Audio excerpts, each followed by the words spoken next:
சாய்ராம். என் உயிரின் உயிரானவர்களே, பக்தியால நாம என்னென்னலாம் பெற முடியும்? பெற முடியாததுக்கு காரணம் என்ன? அந்த காரணத்தை தெரிஞ்சுக்கிட்டா நாம என்ன என்ன விஷயங்களை நினைச்சே ஏங்குறோமோ அத்தனை விஷயங்களையும் சிந்தாமல் சிதறாமல் பெறுவது எப்படி? உங்க வாழ்க்கையில உங்க கணவரோ உங்க மனைவியோ உங்க குழந்தைகளோ உங்க குடும்பத்துக்கு எதிராக இருந்தாங்கன்னா அவங்கள எப்படி நம்ம குடும்பத்துக்கு கூட கொண்டு வந்து மனதளவில் சேர்த்து ஒரு சந்தோஷமான வாழ்க்கையை வாழ்வது, இதை பற்றி தான் இந்த பதிவு. குடும்பத்தில் இதுவரைக்கும் இருக்கக்கூடிய ஒட்டுமொத்த பிரச்சனைகளையும் எப்படி தீர்க்கப் போவது, அதற்கு உண்டான தீர்வுகள் என்ன அப்படின்றத பற்றியும், வெல்வதற்கு யார் தகுதியானவர்கள், வாழ்வதற்கு யார் தகுதியானவர்கள், தகுதி இல்லை என்றால் எப்படி அந்த தகுதியை, அந்த வெல்வதற்கு உண்டான வழிகளை சொல்லிக் கொடுக்க போவது தான் இந்த பதிவு. நான் எதுவும் நோட்ஸ் எடுக்கலை, ஹிண்ட் எடுக்கலை, என்ன பேசணும் அப்படின்னு சொல்லி நான் முடிவு பண்ணலை. இது எல்லாமே கடவுள்கிட்ட இருந்து வரக்கூடிய வார்த்தைகள். ஒரு 5 நிமிடம் நான் அமைதியாக இருந்தால் கடவுள் எனக்கு எந்தெந்த வார்த்தைகளை பேசணுமோ அதை பதிவின் மூலமாக பேசுவார். இது நான் நம்புகிறேன், இங்கே இருக்கக்கூடிய சிலரும் நம்புகிறாங்க. ஒரு 2 நாளைக்கு முன்னாடி ஒரு பெரிய மிராக்கிள் எனக்கு வந்துருச்சுங்க. என்ன தெரியுமா? நம்ம ஏன் எப்போ பார்த்தாலும் அரிசியே சாப்பிட்டுட்ருக்கோம், சப்பாத்தி சாப்பிடலாமே அப்படின்னு ஒரு தாட்டு எனக்கு இருந்தது. நான் நம்ம ஃபேமிலிக்கிட்ட சொன்னேன். சொல்லி முடித்த உடனே அடுத்த நாள் நம்ம அன்பே சாயில் இருக்கிற விமலா சாய்ராம் அம்மா அவர்கள் காயத்ரிக்கு ஒரு ஆடியோ அனுப்பியிருக்காங்க. சந்தோஷ் தம்பி நம்ம வீட்டுக்கு வந்தது, அப்போ சப்பாத்தி வேணும்னு சொல்லி என்கிட்ட கேட்டாங்க. நான் சப்பாத்தி சொல்லி சுட்டு கொடுத்தேன், சாப்பிட்டாங்க. அதனால் தம்பிக்கு சப்பாத்தி கொடுங்க அப்படின்னு சொல்லி விமலா அம்மா ஆடியோ மெசேஜ் நம்ம காயத்ரிக்கு அனுப்பிச்சிருக்காங்க. ஸோ என்னென்னா, சின்ன சின்ன விஷயத்தை கூட நாம் ஆசைப்படுறோமோ இல்லையோ, அவர் நம்ம மனசில் உட்காந்து அந்த அவருடைய விருப்பத்தை நமது விருப்பமாக மாற்ற முயற்சி செய்து வாழ்க்கையை வாழணும்னு நினைக்கிறாருங்க. இங்கே இருக்கக்கூடிய அன்பே சாய் குடும்பத்தில் இருக்கிற அத்தனை பேருக்கும் என்ன பிரச்சனை தெரியுமா? உங்களுடைய பிரச்சனைகளே உங்களுக்கு ஹீரோவாக இருக்கிறதால எந்த ஒரு நல்ல காரியமும் உங்கள் வாழ்க்கையில் இப்போ வரைக்கும் நடக்கலை. இதுதான் பிரச்சனை. அப்போ வாழ்வதற்கு தகுதியானவர்கள் யார் அப்படின்னா, வாழ்க்கையை வெல்ல முடியுன்ற பார்வையில் பார்க்குறவங்களுக்கு வாழ்க்கையில் அவங்க நினைச்ச வெற்றியை அவர்களால் நிச்சயமாக கிடைச்சே தீரும். உங்கள் வாழ்க்கையில் பல திருப்பங்கள், அத்தனை திருப்பங்களும் ஒரு மோசமான அனுபவத்தை கொடுத்துச்சு. அது சமாளிக்க முடியாமல் நீங்கள் அதை பார்த்து ஒதுங்கி இருந்ததால் அந்த அனுபவங்கள் அத்தனையும் உங்களுக்கு பயத்தில் போய் சேர்ந்தது. அந்த பயத்தின் வெளிப்பாடு இன்னைக்கு வாழக்கூடிய வாழ்க்கையில் எந்த ஒரு இடத்துலையும் சிறப்பான ஸ்தானத்தில் பெற முடியல. ஸோ பக்தியால் எல்லாம் வெல்ல முடியும். அப்போ நீங்கள் கேட்கலாம், நான் சாயப்பா கிட்ட பக்தியோடு தானே இருக்கேன், அப்போ ஏன் என்னால் எதையுமே வெல்ல முடியல கேட்கலாம் இல்லையா? நியாயமான கேள்வி. ஏன் வெல்ல முடியல? ஒரு பக்தி அப்படின்னும் போது அங்கே என்னென்னலாம் தெரியுமா இருக்கும்? நம்ம வாழ்க்கையே பியூரிஃபை பண்ணுறோம், நம்ம வாழ்க்கையை சுத்தப்படுத்துகிறோம். 2 நாள் வீடு பெருக்கலைன்னா வீடு அசுத்தமாக இருக்குமா இருக்காதா? நீங்கள் இருந்த வீடு தான், ஆனால் அசுத்தமாக இருக்குதா இல்லையா? கண்டிப்பாக அந்த அசுத்தம் இருக்கும். அதே போல மனசுல ஏகப்பட்ட எண்ணங்கள் வந்து வந்து போகும். அது அசுத்தமான எண்ணங்களாகவும் இருக்கலாம், சுத்தமான எண்ணங்களாகவும் இருக்கலாம். அப்போ மனசை நம்ம எப்படி கிளீன் பண்ண முடியும்? ஒழுக்கத்தை வச்சு. அப்போ பக்தி அப்படின்னு உள்ள வந்துட்டா அந்த இடத்துல முதல் இடத்துல நிற்கிறது என்ன தெரியுமா? டிசிப்ளின். டிசிப்ளின். அந்த டிசிப்ளின் எல்லா இடத்துலையும் இருக்கணும். அடுத்தது செல்ஃப் கண்ட்ரோல். இது நிறைய மனுஷங்களுக்கு இல்லை. டிசிப்ளின் கூட இருக்குது, ஆனால் என்ன இல்லை? செல்ஃப் கண்ட்ரோல் இல்லை. இன்னைக்கு ஒரு நாள் பொழுத நான் இந்தந்த வழியில தான் கழிப்பேன் அப்படின்னு சொல்லி அந்தந்த வழியில யார் கழிக்கிறாங்களோ எதிர்பார்த்தது போல, அதுதான் செல்ஃப் கண்ட்ரோல். ஆனால் நாம் என்ன பண்ணுறோம்? ஒரு நாளை முடிவு பண்ணுறோம், அந்த நாளில் இப்படி தான் இருக்கணும்னு சொல்லி நாம் வாடுறோம். ஆனால் நம்மளுடைய அந்த வாழ்க்கையில் ஏதோ ஒரு இடத்துல நாம் எடுத்த தீர்மானத்தை மீறி ஒரு ஒழுக்கமில்லாத தன்மையை நம்ம ஏற்படுத்திக்கிறோம். அப்போ என்ன ஆகுது? செல்ஃப் கண்ட்ரோல் அப்படின்றது பறி போகுது. அடுத்தது செல்ஃப் கேர். என்னது செல்ஃப் கேர்னா என்னங்க? உங்களை நீங்கள் சரியான முறையில் பார்த்துக்கிறது. என்னது? என்ன பார்த்துக்கணும் உங்களை? நீங்கன்றது யார்? உடலும் மனமும். உடலும் மனமும் தான். இதாவது நான் ப்ராக்டிக்கலாக பேசுகிறேன், ஆனால் ஆன்மீகத்துக்கும் இந்த வார்த்தைக்கும் சம்மந்தம் இல்லை. அது பிஹெச்டி. ஏன்னா உடலும் மனமும் இல்லை, நீ அப்படின்றது முழு ஆன்மா. ஆன்மா தான் நீ. அது அடுத்த சப்ஜெக்ட். நாம் எல்கேஜி ஸ்டூடெண்ட்டாகவே இருப்போம். எல்கேஜியில் படிக்க வேண்டிய பாடத்தை நம்ம சிறப்பாக படிப்போம். அப்போ செல்ஃப் கேர். உடலை சுத்தமாக வச்சுருக்கிறியா? உடலை சுத்தமாக வச்சுருக்கீங்கன்னா எத்தனை மார்க் நீங்கள் கொடுப்பீங்கன்னு மார்க் கொடுங்க. மனசை சுத்தமாக வச்சுருக்கியா? அதுக்கு எத்தனை மார்க் அப்படின்றது நீங்கள் மார்க் கொடுங்க. ஓகே, ஒவ்வொன்றும் மார்க். 100க்கு எவ்வளோ மார்க் போடுவீங்க? நான் சொல்லுவேன், என்னோடய உடலை நான் சுத்தமாக வச்சுருக்கேன்னா அப்படின்னு பார்த்தா, நேற்றுல இருந்து இப்போ வரைக்கும் என் உடலை சுத்தமாக வச்சுருக்கேன்னா, நேற்று நான் என்ன சாப்பிட்டேன், என் உடலுக்கு தேவையான தூக்கத்தை கொடுத்தேன்னா அப்படின்னு கணக்கு வச்சு பார்க்கும்போது ஒரு 30-40 மார்க்ஸ் தான் என்னால் கொடுக்க முடியும். ஏன்னா உடலுக்கு தேவை 7 மணி நேரம் தூக்கம். அது எப்படி? காலையில் 6 மணிக்கு படுத்து 7 மணி நேரம் தூக்கக்கூடாது. நைட்டு 10 மணிக்கு படுத்து 7 மணி நேரம் என்ன வருதோ அந்த நேரத்தை கணக்கிடணும். அப்படி பார்த்தா நேற்று நைட்டு நான் தூங்கின நேரம் 11:30. அப்போது 1.5 மணி நேரம் நான் தள்ளி தூங்கியிருக்கேன். அப்போ என்னோடய உடலை நான் பார்த்துக்கல. சரி, மனசுலேயும் நெகட்டிவிட்டிஸ் வரும், பாசிட்டிவிட்டிஸ் வரும். அது 50 இப்படி வச்சுக்கலாம், 50 அப்படி வச்சுக்கலாம். அப்போது உடலுக்கும் ஒரு 30% தான் நல்லா பார்த்துக்கிட்டேன், மனதுக்கு 50% தான் நல்லா பார்த்துக்கிட்டேன். அப்போ 200க்கு எத்தனை மார்க் எடுத்திருக்கேன்? 80 மார்க் எடுத்திருக்கேன். இது மாதிரி மார்க்கை இண்டிவிஜுவல் பண்ணி அதுக்கப்புறமா ஆட் பண்ணி பாருங்கள். ஸோ 200 மார்க்குக்கு, அதாவது ப்ராக்டிக்கலுக்கு 100 மார்க்கு, தியரிக்கு 100 மார்க் சொல்கிற மாதிரி உடலுக்கு 100 மார்க்கு, மனதுக்கு 100 மார்க்கு. இதில் நீங்கள் எவ்வளவு மார்க் வாங்கியிருக்கீங்கிறத ஆவரேஜ் பண்ணி போட்டிங்கன்னா தெரியும். நம்ம வாங்கியிருக்கிற மார்க்கு 80. அதாவது நான் வாங்கியிருக்கக்கூடிய மார்க்கு 80. அப்போது நான் என்னுடைய செல்ஃப் கேரை ரெஸ்பான்ஸ் பண்ணலை, நான் என்னுடைய செல்ஃப் கேரை ரெஸ்பெக்ட் கொடுக்கல, நான் கேர்லெஸ்ஸாக நேற்று இருந்தேன். ரைட்டா? இதுதான் அடிக்கடி நம்மளுடைய தாட்டில் இந்த மாதிரியான கொஷின்ஸ்லாம் ரைஸ் பண்ணணும். அப்போது உங்களை எந்த அளவுக்கு நீங்கள் செதுக்குறீங்களோ அந்த அளவுக்கு சிறப்பான ஒரு வாழ்க்கையை இந்த ஜென்மத்தில் வாழ முடியும். புரியுதா உங்களுக்கு? அப்போது என்னென்ன முக்கியம்? Self care and self discipline, self control. இந்த 3 பாயிண்ட்டையும் நீங்கள் சரியாக உங்கள் வாழ்க்கையில் பயன்படுத்துகிறீங்களா அப்படின்றத பாருங்கள். ஸோ பக்தின்றது எல்லாமே சேர்ந்தது தான். நல்லா புரிஞ்சுக்கணும்.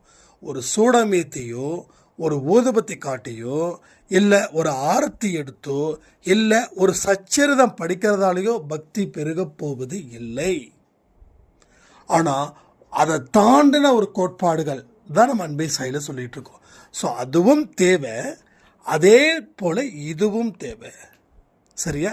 நீங்கள் ஆரத்தி எடுக்கலைனாலும் சச்சரித்திரம் படிக்கலைனாலும் நான் மேற்கொண்ட 3 விஷயத்தை நீங்கள் சிறப்பாக செய்தீங்கன்னா நீங்கள் கடவுளே இல்லைன்னு வாழ்ந்தா கூட உங்களை கடவுள் வாழ வைப்பார். ஏன்னா கடவுள் எந்த மனுஷனையும் வெறுப்பது இல்லை.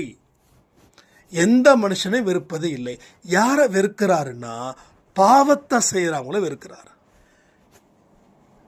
தன்னை கடவுளாக காட்டிக்கிட்டு பாவத்தை பல செய்கிறாங்க இல்லையா, அவங்களுடைய வாழ்க்கையில் மிகப்பெரிய மோசமான பின்விளைவுகளை அவங்க சந்திக்க நிச்சயமாக நேரிடும். அதை யாராலையும் தடுக்கவே முடியாது. ஸோ நிறைய விஷயங்கள் இருக்குது. பாவத்தின் சம்பளம் மரணம் சொல்லியிருக்கோம். நம்ம ஏன் ஷார்ட்ஸ் கொடுக்குறோம்? அடிக்கடி உங்களுக்கு ஒரு உணர்வு ரீதியான வெளிப்படுத்துதல் மூலமாக தான் நம்ம ஷார்ட்ஸ் கொடுக்குறோம். இல்லை ஷார்ட்ஸ் கொடுக்கறதால நமக்கு வெந்த விதத்துலேயும் எதுவுமே இல்லை. ஆனால் ஒரே ஒரு விஷயம், அன்பேசாய் குடும்பம் என்றைக்கும் எப்பொழுதும் விழிப்புணர்வுடன் இருக்க வேண்டும். விழிப்புணர்வு அற்ற நிலை கிட்டத்தட்ட ஒரு மனுஷன் செத்துப்போன நிலையில தான். ஆனால் இன்னைக்கு நிறைய பேர் எப்படி வாழ்ந்துட்டுருக்காங்க? உயிரில்லாத மனிதர்களாக வாழ்ந்துட்டுருக்காங்க. உயிரோடு தான் இருக்காங்க, ஆனால் உயிரற்ற மனுஷன் ஒரு பணம் எப்படி நடந்து வாடுதோ அது போல தான் வாழ்ந்துட்டுருக்காங்க. ஏன்னா உங்கள் வாழ்க்கையில் நீங்கள் எடுக்கிற முடிவு உங்களுக்கு திருப்தியாக இல்லை. உங்கள் வாழ்க்கையில் நீங்கள் வாழக்கூடிய வாழ்வு உங்களுக்கு திருப்தியாக இல்லை. ஸோ எல்லா இடத்துலையுமே உங்களுக்கு ஒரு பிளாக் தான் இருக்கே தவிர ஒரு ஒயிட் இல்லை. அதாவது இருட்டு தான் இருக்கே தவிர வெளிச்சம் இல்லை. நீங்கள் எவ்வளவு தான் வெளிச்சத்தில் இருந்தாலும் உங்கள் மனசில் அது வெளிச்சமாக ஆக்கப்படலை. ஆனால் நீங்கள் எவ்வளவு தான் இருட்டாக இருந்தாலும் உங்கள் மனசு வெளிச்சமாக இருந்துச்சுன்னா அந்த வெளிச்சம் இருட்டு அறையில் கூட உங்களுக்கு ஒரு விடியலை ஏற்படுத்தும். புரியுதா உங்களுக்கு? ஸோ கடவுளே சொல்கிறாரு, விழிப்புணர்வோடு இரு. இன்னும் ராமலிங்க அடிகளார் ஒரு படி மேலே போயிட்டார். பசித்திரு தனித்திரு. பசித்திரு தனித்திரு என்ன அர்த்தம்? பசித்திருன்னா அறிவு பசியில் பசித்திரு. அறிவை உணவாக உட்கொள்ளு. இன்னும் வேணும், இன்னும் வேணும், இன்னும் வேணும். தனித்திரு, தனிமையில் இரு. நீ 10 பேர் முன்னாடி இருந்தேன்னா அந்த 10 பேருடைய கேரக்டராக நீ மாறிடுவ.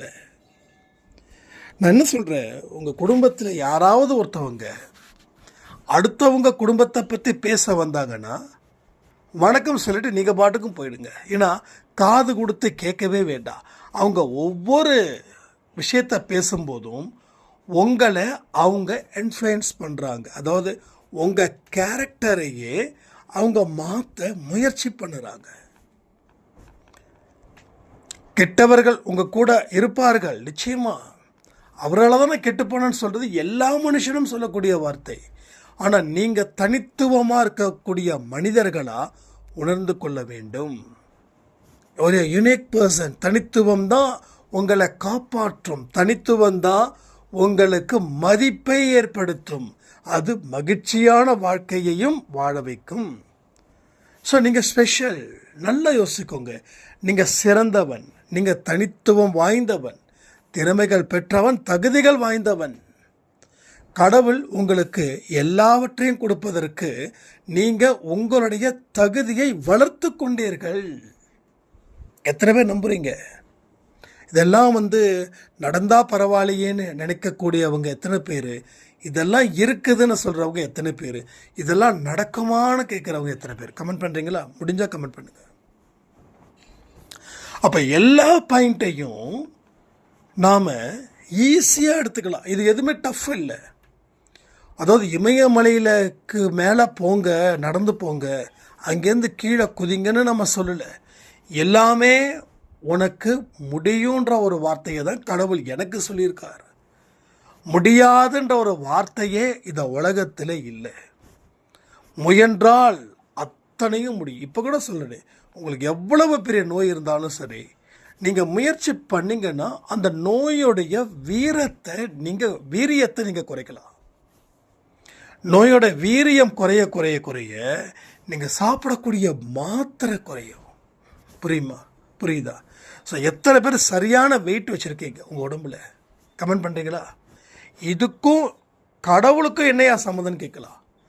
உடல் ஒன்று இருந்தாதான் இந்த பிறவியை நீ நீக்க முடியும்.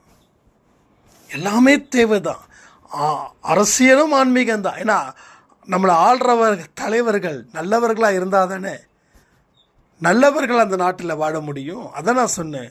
எலெக்ஷன் வருது, ஓட் பண்ணுறது, அந்த கட்சி தலைவர் பாருங்கள், அந்த கட்சியோட தலைவருடைய செயல்திறன், அறிவுத்திறன், இதெல்லாம் பார்க்கணும். ரெண்டாவது, உங்கள் ஏரியாவில் நிறுத்தக்கூடிய வேட்பாளர், அவரையும் பார்க்கணும். கட்சி தலைவர் சரியில்லை, ஆனால் வேட்பாளர் தங்கமானவர் அப்படின்னா வேட்பாளருக்கு நிச்சயமாக நீங்கள் ஓட் பண்ணலாம், தப்பே கிடையாது. ஒருவேளை வேட்பாளர் சரியில்லை, கட்சி தலைமை நல்லா இருக்குது அப்படின்னாலும் நீங்கள் அந்த கட்சிக்கு ஓட் பண்ணலாம். ஏன்னா நல்ல மனுஷன் நமக்காக குரல் கொடுப்பான்ற நம்பிக்கையில் தான் நம்ம ஓட் பண்ணுறோம். ஒரு வேட்பாளர் சரியில்லைப்பா, ஆனால் கட்சி தலைமை நல்லா இருக்குது, கட்சி சூப்பர், கட்சி தலைவர் சூப்பர், அவங்களுடைய சித்தாந்தம், அவங்களுடைய எல்லாமே நல்லா இருக்குதுன்னா, இது ஏன் சொல்கிறேன் அப்படின்னா, அரசியலும் ஆன்மீகமும் ஒன்று தான். அது வேறு, இது வேறு இல்லை.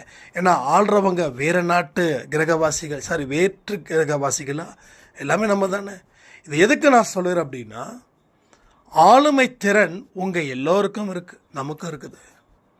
அப்போது அந்த தகுதியை நம்ம வளர்த்து கொண்டோம் அப்படின்னாவே நீங்கள் கேட்டது நினச்சது எல்லாமே நடக்கும். இங்கே பக்தி மார்க்கமும் ஞான மார்க்கமும் வேண்டும். 2 கண்கள் போல, 2 கண்கள். ஒரு மார்க்கம் பக்தி மார்க்கம், இன்னொரு மார்க்கம் ஞான மார்க்கம். ஸோ இந்த 2த்தையும் ஈக்குவலண்ட்டாக நம்ம கொண்டு போயிட்டோம் அப்படின்னா, உலகத்தில் எத்தனை பேர் நீ தோத்துட்ட ஏதோ ஒரு படத்தில் வர மாதிரி தான். நீ தோத்துட்ட சொன்னாலும் நீ தோத்துட்டு தான் ஒத்துக்காத. ஆனால் நம்ம என்ன திரும்ப பண்ணுவோம், யார் நம்மளை எவ்வளவு தூரம் நம்மளை இந்த விஷயத்தால் நீ கேவலமாயிட்டியே, தோற்று போயிட்டே அப்படின்னு நினச்சா கூட நாம் சிறிய புன்னகையோடு கடந்து போயிடுவோம், ரெஸ்பான்ஸ் பண்ண மாட்டோம்.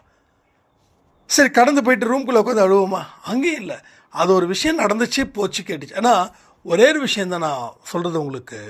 யாராவது உங்களை விமர்சித்தாங்க அப்படின்னா ஒரு புன்னகையோடு கடந்து போயிடுங்க.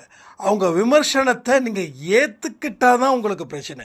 நீங்கள் ஏற்றுக்காத வரைக்கும் யார் அந்த விமர்சனத்தை உங்கள் முன்னாடி வைக்கிறாங்களோ அது அவர்களுக்கே போய் சேரும். பாவத்தை குறைக்கிறதுல இந்த டெக்னிக்கும் நீங்கள் யூஸ் பண்ணுங்கள். அதாவது பதிலுக்கு பதில் பேசும்போது பாவம் அதிகரிக்குது. உங்கள் சைடு நியாயமே இருந்தாலும் பதிலுக்கு பதில் பேசும்போது உங்கள் பாவம் அதிகரிக்குது. இதை யாரும் நம்ப மறுக்கிறீங்க. ஏன் தெரியுமா? நான் தான் தப்பே பண்ணலையே. இதை ஒரே ஒரு விஷயத்தை உதாரணத்தை வச்சு சொல்லட்டுமா நான்? அப்போ உங்களுக்கு புரியும். நீங்கள் நல்லபடியாக வண்டி ஓட்டுறீங்க, ரூல்ஸை ஃபாலோ பண்ணுறீங்க, நீங்கள் போகிற ஸ்பீடு, அந்த ரோட்டில் என்ன ஸ்பீடுக்கு போகணும்னு சொல்லி கவர்மெண்ட் சொல்லுதோ 40லே போகிறீங்க, ஹெல்மெட் போட்டுருக்கீங்க, கரெக்டான முறையில் வண்டி ஓட்டுறீங்க. இது வரைக்கும் நீங்கள் தப்பாக வண்டி ஓட்டுனதே இல்லை, சரியா? எதில் ஒருத்தன் ஃபுல்லாக குடிச்சிட்டு வண்டியை ஓட்டி உங்கள் மேலே இடிக்கிறான். இப்போ உங்களுக்கு சேதம் வருமா, சேதம் வராதா? இதுக்கு என்ன பதிலோ அதே தான் அதுக்கும் பதில். அவன் அடிக்கிற அடியில் உங்கள் கால் எலும்பு நொறுங்குது, ஹாஸ்பிட்டலில் அட்மிட் 6 மாதம். அப்போது நான் நல்லபடியாக தான் வந்தேன், எனக்கு ஏன் இந்த அடினா, நீ நல்லபடியாக வந்த, ஆனால் எதிரில் இருக்கிறவன் நல்லபடியாக வரலையே. அப்போ நீ தானே பார்த்துருக்கணும், அவன் எப்படி வரான்றதை பார்த்து நீ ஒதுங்கி இருக்கணும். அப்போ அதே தான் இங்கேயும். நீங்கள் உங்கள் சைடில் எவ்வளவு தான் ஒரு நியாயத்தை நீங்கள் வாதமாக வச்சாலும், நீங்கள் அதை வச்சு சண்டை போட்ட ஆரம்பிச்சிங்கன்னா பாவங்கள் நிச்சயமாக பெருகுது. ஆனால் நீங்கள் எவ்வளவு நியாயமாக இருந்தாலும், அவங்க உங்கள் மேலே எவ்வளவு பெரிய ஒரு குற்றத்தை சுமத்தினாலும், நீங்கள் அமைதியான முறையில் உங்கள் எதிர்ப்பை வெளியிலையும் காட்டாமல், உங்கள் எதிர்ப்பை மனதிலும் காட்டாமல் நீங்கள் இருந்தீர்கள் என்றால், நீங்கள் இருந்தீங்கன்னா உங்கள் வாழ்க்கையில் உங்களுடைய பாவத்தையும் எதிரில் இருக்கக்கூடியவன் எடுத்துப்பான். உண்மையிலே சொல்லட்டுமா, அந்த சண்டை என்னைக்கு நான் நிறுத்தினோ அன்னைக்கு தான் நான் வாழ ஆரம்பித்தேன். சண்டை நிறுத்தாத வரைக்கும் நான் வாழவே ஆரம்பிக்கலை. அதனால தான் இப்போ சண்டை போடுறதுனாவே எனக்கு பயம். நம்ம சைடில் எவ்வளவு தான் நியாயமாக இருந்தாலும் நீ அமைதியாக கடந்து போயிடு. நீ அமைதியாக கடந்துரு. குலைக்கிற நாய் குலைச்சிக்கிட்டு தான் இருக்கும். அப்போ நாய்க்கு தான் பிரச்சனையே தவிர மனுஷனுக்கு பிரச்சனை இல்லை. கரெக்டு தானே? குலைக்கிற நாய் குலைக்குமா குலைக்காதா? ஒரு நல்ல மனுஷன் போகிறான், அந்த நாய் குலைக்குது. அந்த மனுஷன் ஏன் குலைக்கிறேன்னு சொல்லி அதுக்கிட்ட ஆராய்ச்சி பண்ணுறானா? பண்ணல. அதனுடைய இயல்பு குலைக்குது, அதுக்கு வலிக்க போகுது. அதுக்கப்புறம் மறுபடியும் தண்ணியை போய் குடித்து அது குலைச்சதுக்கு அரை மணி நேரம் குலைச்சதுன்னா 1 மணி நேரம் நிழலில் படுத்து தூங்கும்.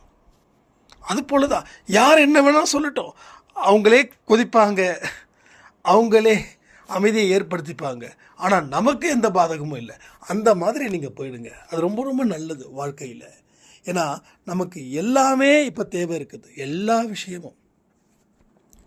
அதாவது ஒரு கிரிக்கெட்டில் விளையாடும்போது ஒரு 100 பால் இருக்குது, அதுக்கு ஒரு 170 ரன் எடுக்கணும்.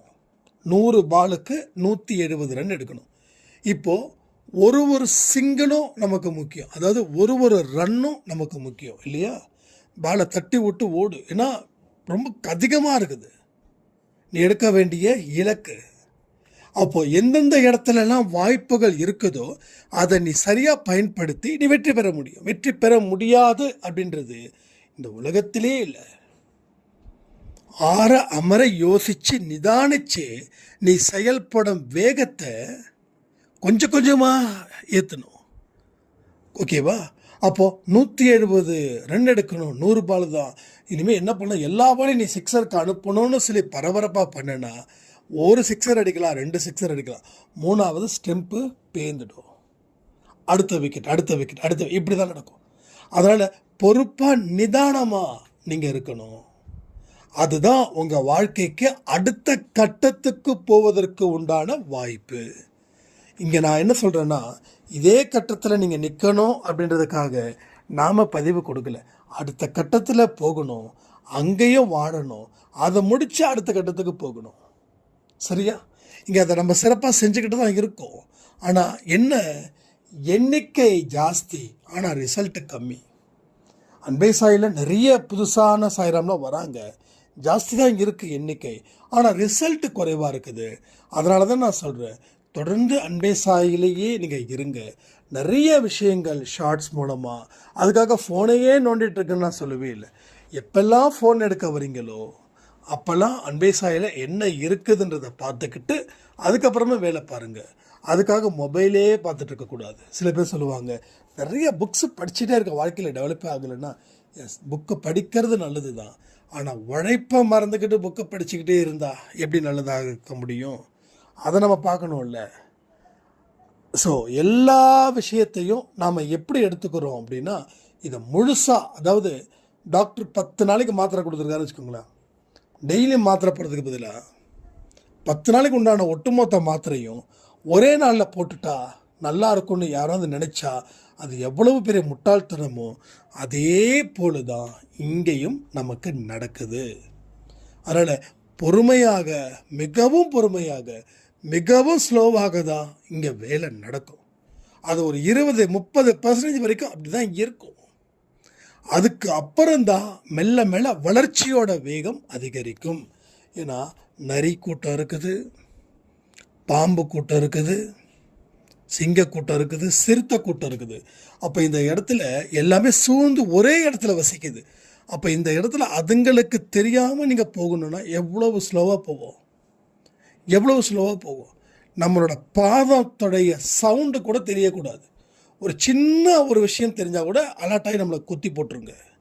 அப்போ நம்ம எந்த அளவுக்கு ஸ்லோவாக போகணுன்றது புரியுதா? அந்த இடத்த தாண்டுற வரைக்கும் அந்த ஸ்லோனஸ் வேணும். ஐயோ இல்லை எனக்கு பயமாக இருக்குது அந்த இடத்த கடக்க அப்படின்னா, அங்கே இருக்கிற கூட்டம் அங்கே தான் இருக்கும், நீங்களும் அங்கே தான் இருப்பீங்க.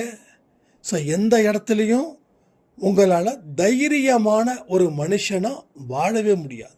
ஸோ நம்ம ஏன் பயந்து இருக்கோன்னா, அந்த சூழ்நிலையை கடக்க நமக்கு பயம். சூழ்நிலையை கடந்துட்டோம் அப்படின்னா தைரியம் புதுசாக பிறக்கும். ஸோ தைரியம் இருக்கிற ஒரு மனுஷன்தான் வாழ முடியும். கணவர் இப்படி இருக்காரு, மனைவி இப்படி இருக்காங்களே, சூழ்நிலை இப்படி இருக்கே, இல்லை, அட்லீஸ்ட் நீங்களாவது ஒரு வீரமான மனிதர்களாக உங்கள் குடும்பத்துக்கு மாறுங்க. ஓகேவா? அதுக்காக எதிர்த்து நின்று சண்டை போட சொல்லலை. மனதளவில் என்னென்ன விஷயங்களை உங்களால் ஆக்கப்பூர்வமாக செய்ய முடியுமோ அந்த விஷயத்தை அது இன்றே செய்யுங்க, அதை நன்றே செய்யுங்க. வாழ்க்கையில் எல்லாம் உங்களால் வாழ முடிகின்ற நம்பிக்கையோட ஒவ்வொரு நாட்களையும் நீங்கள் தேர்ந்தெடுங்கள். தேர்ந்தெடுக்கப்பட்ட நாட்கள் அத்தனையும் உங்கள் வாழ்க்கையில் ஒரு வரமாக மாறும். அதே போல் இந்த மாதம் சாப்பாடு கொடுத்தவங்க ரொம்ப ரொம்ப ரொம்ப ரொம்ப குறைவாக இருக்கீங்க, கொஞ்சம் பார்த்துக்கோங்க. ஏன்னா நல்ல விஷயங்கள் என்றைக்குமே நிறுத்தக்கூடாது. நிறுத்தினா அது நம்ம குடும்பத்துக்கே பாவத்தை சேர்க்கும். அதனால் சாப்பாடு கொடுக்காதவங்க சீக்கிரமாக சாப்பாடு மற்றவங்களுக்கு வாங்கி கொடுத்து கடவுளுடைய அருளை பெறணும்னு சொல்லி இந்த பதிவை நான் முடிக்கிறேன். ஜெய் சாய்ராம்.